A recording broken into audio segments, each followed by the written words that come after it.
जब हम में से बहुत से लोग छोटे थे, हमारे घरों में एक सीन चला करता था। पापा, हम नई गाड़ी ले ले पापा। नहीं बेटे, पैसा पेड़ों पे नहीं उगता है। प्लीज पापा।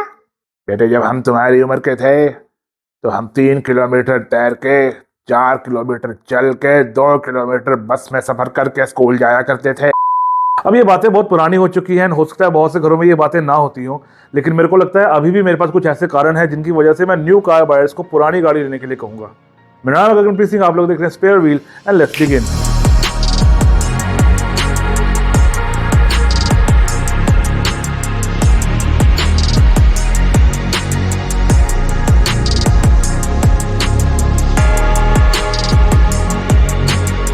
अब देखो यार, नई चमकती हुई गाड़ी कौन नहीं रखना चाहता। हर बंदा चाहता है उसके पास एक नई चमकती हुई गाड़ी हो, एंड नई हो या ना हो पर चमकती हुई गाड़ी तो यार हर बंदा चाहता ही आज की डेट में, क्योंकि गाड़ी हमारी लाइफ की एक ज़रूरत बन चुकी है। अब वो लाइफस्टाइल का पार्ट नहीं रहा। आज से 20 साल पहले अगर किसी के पास गाड़ी थी ना तो उसका लाइफस्टाइल अच्छा था। आज अगर किसी के पास गाड़ी है तो वो उसकी ज़रूरत है भाई साहब। लाइफस्टाइल से ऊपर उठ चुकी हैं अब गाड़ियाँ हमारे जीवन का एक हिस्सा बन चुकी हैं, राइट। तो गाड़ी तो आज की डेट में हर बंदा चाहता है, लेकिन कुछ लोग होते हैं जो चाहते हैं हमारी गाड़ी में लेटेस्ट फीचर हो, लेटेस्ट फंक्शन हो, सारी की सारी चीज़ें, सब ब्लिंग उस गाड़ी के अंदर हो। एंड आप उन लोगों में शायद नहीं हो, बिकॉज अगर आप ऐसा चाहते तो आप सेकेंड हैंड गाड़ी के ऊपर ये वीडियो देख ही ना रहे होते। आप देख रहे होते चुपचाप जाके किसी नई गाड़ी का ब्रोशर। लेकिन अगर आप यहाँ पर आ चुके हैं तो मैं आपको बताता हूँ मैं क्यों रेकमेंड करता हूँ कि अभी भी आपको यूज्ड गाड़ी खरीदनी चाहिए, बिकॉज उसके पीछे 3 मेजर कारण है। सबसे पहला कारण है पोल्यूशन पैराडॉक्स, जो कि मेरी इससे पिछली वीडियो है जिसमें मैंने बात करी थी कि नई गाड़ी लेने से पोल्यूशन के ऊपर कोई खास असर नहीं पड़ता, इनफैक्ट उससे पोल्यूशन बढ़ता है। एंड सरकार नई गाड़ियां बेचकर अपनी इकोनॉमी को बचा रही है, आपके एनवायरनमेंट को नहीं बचा रही। तो जिन लोगों को वो वीडियो समझ में आया उन लोगों को ये बात भी समझ में आ गई होगी कि पोल्यूशन को कम करने के लिए ईवी लेने से अच्छा है आप एक सेकेंड हैंड गाड़ी ले लो, बिकॉज किसी भी गाड़ी को बनाने में रिसोर्सेज खर्च होते हैं। अगर आप ईवी लेकर सोच रहे हो कि मैं एनवायरनमेंट या प्लैनेट को बचा रहा हूं तो आप गलत हो, और अगर आप जान के सोच रहे हो कि भाई मेरे से तो जबरदस्त आदमी कोई नहीं है, तो मैं कहना चाहता हूं कि आप बेवकूफ हो, लेकिन मैं अपनी वीडियो में ऐसे किसी को बेवकूफ कैसे कह सकता हूं, राइट। दूसरा कारण है फाइनेंशियल रीजंस का। आपको पता है ब्लैक होल क्या होता है? बहुत सिंपल भाषा के अंदर बताता हूँ। इस ब्रह्मांड के अंदर कुछ ब्लैक होल्स होते हैं, यानी कुछ ऐसे गड्ढे बन रखे होते हैं किसी न किसी कारण की वजह से, जहां ग्रेविटी बहुत स्ट्रांग होती है, और अगर सूरज जैसी बड़ी चीज भी उसके आसपास जाएगी तो वो ऐसे गायब हो जाएगी। और अगर कोई चीज सूरज को ऐसे खा जा रही है तो पृथ्वी तो उसके लिए कुछ है ही नहीं। और ये गड्ढे बहुत ही शक्तिशाली, बहुत ही बड़े होते हैं, और इससे भी बड़ा गड्ढा आपकी जेब में बन जाएगा अगर आप आज की डेट में नई गाड़ी लेने चाहते हो तो। अब देखो, शर्मा जी के लड़के से तो सबकी जलती है। बचपन से वो होनहार है, और वो स्कूल में अगर आपसे आगे था तो वो नौकरी में भी आपसे आगे ही रहा होगा। एंड अब वो लेकर आ गया एक नई चमकती हुई गाड़ी, जैसी गाड़ी आपको भी लेनी है उसको देखकर। लेकिन हमें ये नहीं पता कि शर्मा जी के लड़के की इकोनॉमिक स्थिति क्या है। क्या वो अपने फाइनेंसिस को देखकर ही गाड़ी लेकर आया है, या इंस्टाग्राम पे रील्स देखकर ही गाड़ी लेकर आया है? लेकिन इस चैनल को देखकर, इस वीडियो को देखकर आपको ये चीज़ जरूर पता चल जाएगी कि वैसी ही गाड़ी हम उससे आधे प्राइस के अंदर ले सकते हैं, बिकॉज ऑफ डेप्रिसिएशन। डेप्रिसिएशन क्या होता है? बहुत सिंपल भाषा के अंदर आपको बताता हूँ। आप गए एक ठेले पे, आपने खरीदे समोसे की प्लेट। अब समोसे की प्लेट आपके हाथ में ही है, 2 मिनट के बाद आपका समोसा ठंडा हो गया। आपने खाया नहीं खाया किसी को फर्क नहीं पड़ता, लेकिन वो ठंडा जरूर हो गया है। जैसे जैसे वो ठंडा होगा उसका टेस्ट कम होता जाएगा, और वैसे वैसे उसकी कीमत कम होती जाएगी। वैसे ही आपकी गाड़ी की भी कीमत कम होती रहती है, चाहे आप उसको चलाओ या ना चलाओ, राइट। तो डेप्रिसिएशन एक ऐसी चीज़ सरकार ने बना रखी है बहुत सारे कारणों की वजह से, कि कोई भी गाड़ी अगर मार्केट में कोई बंदा खरीदता है तो कुछ समय के बाद उसकी कीमत कम होना शुरू हो जाती है, और उसका बहुत सारे कैलकुलेट करने के अलग अलग तरीके होते हैं। अगर आप चाहते हो आपको डेप्रिसिएशन के ऊपर एक वीडियो मिले तो कॉमेंट करके मुझे ज़रूर बताएं। मैं डेप्रिसिएशन के ऊपर इंडिया के अंदर जितने भी जो लॉज, रेगुलेशंस वगैरह हैं, जो डिफरेंट एक्ट्स हैं, उसके ऊपर बेस्ड एक प्रॉपर वीडियो बना दूंगा, और आपको बता दूंगा कि किस गाड़ी के ऊपर किस तरह की डेप्रिसिएशन लगती है। लेकिन coming back to our video, depreciation की वजह से हर गाड़ी का रेट गिरता है, और बहुत ही ज़्यादा तरीके से गिर जाता है अगर आप लॉजिकली सोचो। एग्जाम्पल बताता हूँ आपको। मेरे एक दोस्त ने 2002 की होंडा अकॉर्ड ली है। अब आप बोलोगे 2002 की गाड़ी तो बहुत पुरानी होगी, वो तो कबाड़ हो गई होगी, लेकिन हम उसकी कुछ रियल कंडीशन की बात कर लेते हैं। 2002 होंडा अकॉर्ड का टॉप मॉडल, उस टाइम पर जो भी मॉडल आता था, एंड उसके सारे फंक्शन वर्किंग है, सारी लाइट्स चलती हैं, सारे बटन चलते हैं, सारी पावर विंडो चलती हैं, 5 अलॉय उसके जेन्युइन है, उसका इवन स्पेयर टायर भी जेन्युइन है, ओरिजिनल ही डला हुआ है गाड़ी के अंदर। गाड़ी ने कवर किए हैं तकरीबन 1 लाख किलोमीटर, एंड गाड़ी की सारी सीट्स भी साफ सुथरी कंडीशन में है, बॉडी पर कहीं पर रस्ट भी नहीं है, एवरीथिंग इज फाइन, एंड गाड़ी चलने में भी बहुत ज़्यादा शानदार है। गाड़ी का इंजन 2400 सीसी का अभी तक सील्ड है, ट्रांसमिशन अच्छी तरह काम कर रहा है। तो ये आपको मैंने कुछ पॉइंट्स बता दिए जो नई गाड़ी के समय हम देखते हैं। Everything is fine in that car. 2002 की वो गाड़ी है। कुछ लोग कहेंगे उस गाड़ी को 20 साल हो गए हैं, तो वो गाड़ी आरटीओ से दोबारा अप्रूव्ड हो चुकी है, बिकॉज वो गाड़ी रनिंग कंडीशन के अंदर थी। तो अब वो गाड़ी आरटीओ अप्रूव भी हो गई, थोड़ी पुरानी लगती है देखने में लेकिन डेप्रिसिएशन पे आते हैं। उस इंसान ने उस होंडा अकॉर्ड का दिया सिर्फ 1 लाख रुपया। 1 लाख रुपया लेकर अगर आप बाहर देखने जाते हैं ना, तो मोस्ट लोगों की थिंकिंग होती है कि हम एक ऑल्टो लेकर आएंगे, एंड वो आदमी लेकर आया है होंडा अकॉर्ड। अब आप जो मर्जी कह लो, अकॉर्ड जितनी मर्जी पुरानी है, अगर वो ऑल्टो के साथ में खड़ी रहेगी ना, तो उस अकॉर्ड को ही इज्जत मिलेगी। तो डेप्रिसिएशन एक ऐसा पॉइंट है जिसको समझना बहुत ज़्यादा ज़रूरी है, एंड अगर आप इसको सही तरीके से समझोगे तो 2 तरीके हैं, या तो आप कोई बहुत पुरानी गाड़ी लेके पैसा बचा लो, या फिर आप नई गाड़ी 1-2 साल पुरानी ले लो जिसके ऊपर से छोटा मोटा रेट गिर जाए, गाड़ी ज़्यादा चली भी ना हो और आपको एक अच्छी डील मिल जाए। इसके बाद फाइनेंशियल रीजंस का एक दूसरा पॉइंट आ जाता है टैक्स का। अब देखो, टैक्स भरना कोई बुरी बात नहीं है, लेकिन जो लोग इस चैनल के ऊपर हैं पहले से, वो जानते हैं कि मुझे टैक्स भरने में थोड़ी सी दिक्कत आती है। उसका कारण ये है कि मेरे को नहीं लगता कि सरकार हमारे टैक्स का सही इस्तेमाल करती है। तो मैं सबको ये चीज़ बोलता हूँ कि टैक्स को सही तरीके से बचाया जाए, इलीगल तरीके से नहीं, बट अगर आपके पास कोई लीगल तरीका है टैक्स बचाने का तो do it is for your good only.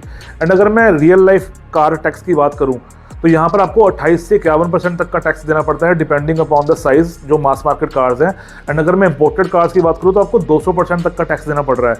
अब कुछ लोग तो होंगे जो बोलेंगे भाई साहब टैक्स देना अच्छी बात है क्योंकि शेयर पाला है तो खर्चा होगा ही, पर वो शेयर कुछ नहीं कर रहा है, वो सिर्फ फोटोज लगा रहा है अपनी। इनफैक्ट हर पार्टी का नेता आपके पैसों से, यानी चाहे वो सेंट्रल टैक्स है चाहे वो स्टेट टैक्स इकट्ठा हो रहा है, वो उससे सिर्फ अपनी एडवर्टाइजिंग कर रहे हैं ताकि आपको उनकी शक्लें याद हो जाएं, और जब आप अगली बार वोट दबाने जाओ तो आप उनके नाम पे क्लिक कर दो। That's the only thing, nothing else. और कोई टैक्स का मेजर बेनिफिट आपको नहीं मिल रहा है। कुछ लोग इंटरनेट पे कहते हैं कि टैक्स के पैसे से ना सड़कें बनती जा रही हैं, तो भाई साहब वो ड्यूटी है उनकी नंबर 1, जो पहले किसी ने नहीं किया। अगर वो कर रहे हैं तो वो महान काम नहीं कर रहे हैं, वो जितना पैसा ले रहे हैं उससे कम सड़कें ही बना रहे हैं। दूसरी बात, जितनी जल्दी सड़कें बन रही हैं उससे ज़्यादा जल्दी वो सड़कें टूट रही हैं। कोई आप पुरानी सड़क देख लो जो 50 साल पुरानी है, वो ज़्यादा सही होगी आज की डेट में। कोई आप 5 साल पुरानी सड़क उठा के देखो, उसके हाल ख़राब होंगे, ठीक है। और ये मतलब आई एम नॉट सेइंग कि हर रोड ऐसी है, लेकिन आपको बहुत सारे ऐसे एग्जांपल्स मिल जाएंगे जो इस बात को प्रूव कर देंगे। तो अगर आप एक पुरानी गाड़ी खरीदते हो, आप टैक्स का अच्छा खासा पार्ट बचा सकते हो। इसके बाद फाइनेंशियल रीजंस के अंदर तीसरा पॉइंट आ जाता है वीएफएम का। अब वीएफएम समझने के 2 तरीके हैं। एक है पहला अनपढ़ मंदबुद्धि तरीका। वो तरीका है कि आप 15 लाख की क्रेटा लोगे, उससे अच्छा 15 लाख की फॉर्च्यूनर ले लो, आपको रोड पर ज़्यादा जगह मिलेगी, आपको ज़्यादा इज्जत मिलेगी, और आप अपनी बड़ी गाड़ी घुसा के किसी का रास्ता बंद कर सकते हो। या उसी तरह से आप कह लो कि 15 लाख रुपए की वर्टस लेने से अच्छा 15 लाख की ऑडी ले लो, क्योंकि ऑडी की रेपुटेशन मार्केट में ज़्यादा है। तो ये दोनों एग्जांपल वीएफएम को जस्टिफाई करते हैं, लेकिन एक दूसरा तरीका भी है जो मैं प्रेफर करता हूं।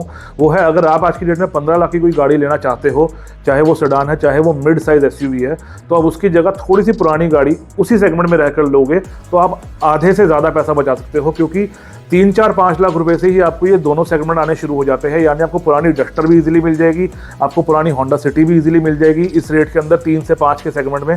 और अगर आप 7-8 लाख रुपए खर्चते हो तो आपको ये दोनों गाड़ियाँ बहुत अच्छी कंडीशन में मिल जाएंगी। अब मैं ये गाड़ियों को प्रमोट नहीं कर रहा हूँ, बहुत सारी गाड़ियाँ हैं इस सेगमेंट में, आपको बहुत अच्छी कंडीशन की वरना मिल सकती है 7-8 लाख रुपए में। सिटी मिल जाएगी, सियाज मिल जाएगी, इवन वेंटो मिल जाएगी, जिसको पर्सनली मैं रेकमेंड नहीं करता बहुत ज़्यादा। So you get my point कि वीएफएम में या तो आप बराबर पैसा खर्च के बड़ी गाड़ी ले सकते हो सेकेंड हैंड मार्केट के अंदर, या फिर आप सेकेंड हैंड मार्केट में सेम सेगमेंट की गाड़ी लेकर अपना बहुत सारा पैसा बचा सकते हो। इसके अलावा तीसरा कारण, या यहाँ मैं कहूँगा बेनिफिट पुरानी गाड़ी लेने का, वो आ जाता है सेविंग इटर्नल ब्यूटीज़, यानी जो पुरानी शानदार गाड़ियाँ हैं उनको बचा के रखा जाए। अब देखो, वैसे तो हम सेकेंड हैंड गाड़ी लेते हैं अपना पैसा बचाने के लिए, लेकिन आपको यहाँ पर कुछ ऐसी गाड़ियाँ भी मिल जाती हैं जहाँ पर आपका पैसा तो बचेगा ही, साथ ही साथ आपको बहुत ही शानदार लाजवाब गाड़ी मिल सकती है। फॉर एग्जांपल होंडा सिविक, पुरानी वाली खासकर, बहुत सस्ते रेट के ऊपर आपको मिल जाती है। उसी की तरह से दूसरी गाड़ी आ जाती है स्कोडा लोरा। कुछ लोग नाम नहीं पसंद करते, पर नाम में क्या रखा है। स्कोडा लोरा ऑक्टाविया का बेसिकली एक जनरेशनल अपडेट था, if I am not wrong. And Skoda Laura भी गाड़ी अंदर से बहुत ज़्यादा शानदार है, ऊपर से जर्मन गाड़ी है। अब अगर आप पुरानी ऑक्टाविया पे जाओगे तो वो कुछ ज़्यादा पुरानी लगती है। लोरा थोड़ा सा मिड लाइफ लगता है कि आप इसको यूज़ कर सकते हो और अगले 10 साल में भी इस गाड़ी को मतलब लोग ख़राब नहीं कहेंगे, मेरे को ऐसा लगता है। देन आपको होंडा अकॉर्ड में मिल सकती है पुरानी वाली, बहुत ज़्यादा अच्छे रेट के ऊपर, जिसका मैंने पहले एग्जाम्पल लिया। रेनो की फ्लुएंस बहुत ज़्यादा शानदार गाड़ी है। देन फिएट की लीनिया, थोड़े से कम बजट वाली गाड़ी है, बट लीनिया भी बहुत ज़्यादा शानदार गाड़ी है। शेवरोले की ऑप्ट्रा मैग्नम। कुछ लोग कहेंगे मैं सेडान्स की ही बात कर रहा हूँ, क्योंकि सेडान्स के ऊपर ना धीरे धीरे मेरा प्यार बढ़ता जा रहा है। बट अगर मैं एसयूवीज़ पे जाऊँ तो पजेरो आप ले सकते हो बहुत सस्ती रेट के ऊपर, और पजेरो बहुत आलीशान गाड़ी है। इनफैक्ट पुरानी फॉर्च्यूनर भी आपको बहुत सस्ती मिल जाएगी अगर आप चाहते हो कि आपको एक रगड एसयूवी मिल जाए। देन सफारी तो हमेशा से ऑप्शन है ही एक देसी लोगों का, क्योंकि सफारी बहुत सस्ती भी मिल जाती है। देन सफारी की जो टॉवरिंग प्रेजेंस है वो आपको आज की डेट में किसी नई गाड़ी के अंदर नहीं मिलती। अगर मैं हैचबैक्स के ऊपर में जाऊँ तो आपको पुंटो या पालियो जैसी गाड़ी मिल जाएगी, जो पहले ज़माने में थोड़े से इनका चार्म था, लेकिन वो धीरे धीरे अब चलो खत्म होता जा रहा है। पोलो है आपके पास बहुत अच्छी गाड़ी। देन अगर आप माइलेज के ऊपर पैसा बचाना चाहते हो तो आपको मारुति की आप कोई भी DDIS वाली गाड़ी उठा लो, ठीक है। ये ऑप्शन आपको आज की डेट में नहीं मिलते। तो आपको, अगर आप पुरानी गाड़ी लेते हो ना, तो जहाँ आपका एक तरफ पैसा बच रहा है, वही कहीं ना कहीं दूसरी तरफ आपको शानदार गाड़ियाँ भी मिल रही है। एस क्रॉस 1.6 डीजल, शानदार गाड़ी। क्रूज, शानदार गाड़ी। तो ऐसे बहुत सारे एग्जांपल्स आपको मिल जाएंगे सेकंड हैंड मार्केट के अंदर, अगर आप घर से निकलोगे, R&D करनी शुरू करोगे तो। पुरानी गाड़ी लेने का थोड़ा सा काम टफ भी है एंड थोड़ा बहुत इसमें रिस्क भी है, लेकिन रिस्क है तो इश्क है। सही गाड़ी मिल जाए तो चकदे फट्टे, और अगर गलत गाड़ी मिल जाए तो फट्टे तो वैसे भी चक्के ही जाएंगे। अगर आपके पास चाकू जैसे शार्प बार्गेनिंग स्किल है और मामा के जैसा भरोसे वाला आपका मिस्त्री है, तो आपको बहुत ज़्यादा शानदार डील मिल सकती है सेकंड हैंड गाड़ियों के अंदर। लेकिन अगर आपके पास ये दोनों चीज़ें नहीं है, तो आपके पास हमारा ये वीडियो सीरीज़ है। एंड जैसे किसी भी गाड़ी का इंजन स्टार्टिंग में ठंडा होता है, शायद आपको लगेगा ये सीरीज़ भी ठंडा है, एंड इसी तरह से शायद आपका सेकंड हैंड कार लेने का रिसर्च भी स्टार्टिंग में ठंडा रहेगा। पर जैसे जैसे आपकी गाड़ी गर्म होती है, चलाने का मज़ा आता है, सीरीज़ भी धीरे धीरे गर्म होती जाएगी, आपको अच्छी इन्फॉर्मेशन मिलती जाएगी, एंड जैसे जैसे आप रिसर्च करोगे ना, आपको बहुत ज़्यादा शानदार डील्स मिलती जाएंगी। बहुत सारे लोग पहले पेज पे जाके ही ना OLX या फेसबुक मार्केट प्लेस को खोलते हैं, कहते हैं अरे यार ये तो सब कबाड़ है। लेकिन कई बार ना स्क्रॉल करते जाओ आपको कोई ना कोई ऐसी चीज़ मिल जाती है जहाँ आपका मन कर जाता है कि नहीं, ये एक गाड़ी है ऐसी जिसके लिए मैं नई गाड़ी को छोड़ सकता हूँ। तो आई होप आपको आज का वीडियो पसंद आया है, एंड आने वाली वीडियोस के अंदर हम बात करेंगे क्या लेना चाहिए, क्या अवॉइड करना चाहिए, क्या खर्चे आपके निकल के आ सकते हैं, कुछ शानदार गाड़ियाँ, कुछ लुल गाड़ियाँ, एंड कुछ टिप्स। तो मुलाकात करेंगे अगले वीडियो के अंदर। तब तक के लिए keep liking, sharing, subscribing and supporting. Bye bye.